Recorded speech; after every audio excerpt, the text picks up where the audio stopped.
Ang mga items na ito ay talagang napakasakit dahil sa kanilang pambihirang kapangyarihan na naibibigay sa hero na mayroong ganitong item. Ngayon, ituturo ko sa inyo ang the best counter item sa kanila. Number 1.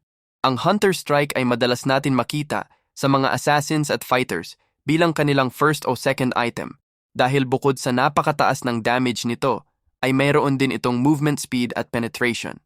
Ang the best counter dito ay ang Antique Cuirass dahil sa kakayahan nitong bawasan ang physical damage ng kalaban. Number 2, ang Haas Claws ay madalas natin makita sa mga kalaban na marksman dahil sa napakataas na physical lifesteal, attack speed at critical nito.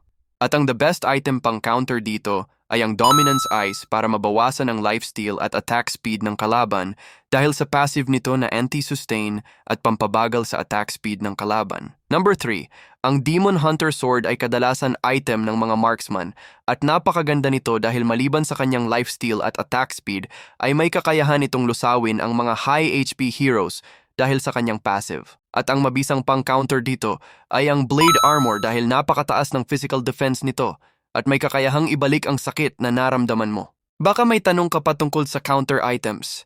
Huwag ka mahiya ilagay ang tanong mo sa comment section.